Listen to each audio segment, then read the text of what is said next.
台湾人过年的时阵会围炉分第二钱放炮仔。今仔日就要和大家介绍台湾的过年的由来。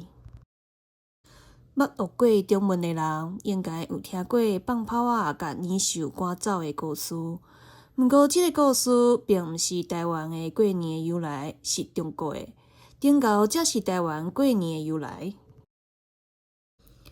红架桌顶有烛台，迄个烛台就是顶猴。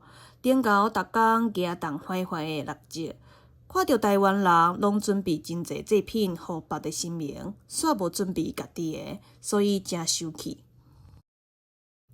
所以就走去甲玉皇大帝讲，台湾人忘本袂记。玉皇大帝就安尼相信伊的话，决定爱伫即年的最后一天，互台湾沉落海底。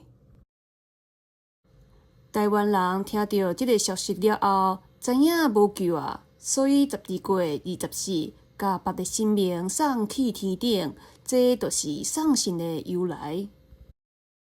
12月29，二九暝迄天，甲厝内所有的物件拢煮食掉，甲厝内的人食最后的暗顿，这就是围炉的由来。因为台湾就要沉嘛，有钱嘛无效，所以就甲钱分分咧，这就是第二钱的由来。钱分了后，就等台湾沉落。毋过等到暗时11点，台湾煞无沉。原来别的神明有去甲玉皇大帝讲，顶猴讲的拢毋是事实，所以玉皇大帝改变伊的决定。嘛，因为安尼，台湾人放炮仔庆祝台湾无沉，看到人就会讲恭喜。台湾人过年的时阵会围炉分第二钱放炮仔。今仔日就要和大家介绍台湾的过年的由来。捌学过中文的人，应该有听过放炮仔甲年兽赶走的故事。毋过，这个故事并毋是台湾的过年的由来，是中国的。顶猴才是台湾过年的由来。红架桌顶有烛台，迄个烛台就是顶猴。顶猴逐工举动坏坏的六烛，看到台湾人拢准备真侪祭品，互别的神明，煞无准备家己的，所以真生气。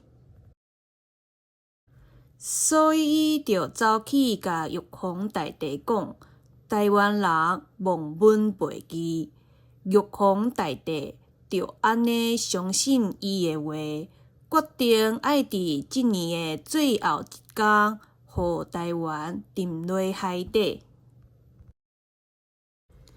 台湾人听到即个消息了后，知影无救啊，所以12月24，甲别的神明送去天顶，这就是送神的由来。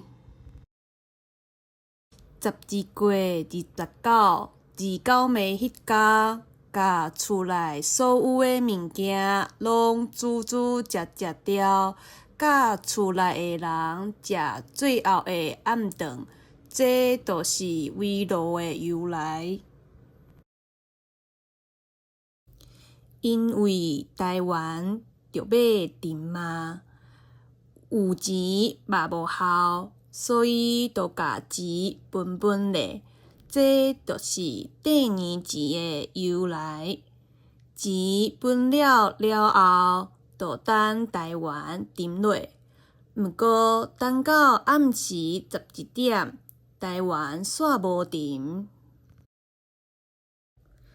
原来别的神明有去甲玉皇大帝讲，顶猴讲的拢毋是事实，所以玉皇大帝改变伊的决定。嘛，因为安尼，台湾人放炮仔庆祝台湾无沉，看到人就会讲恭喜。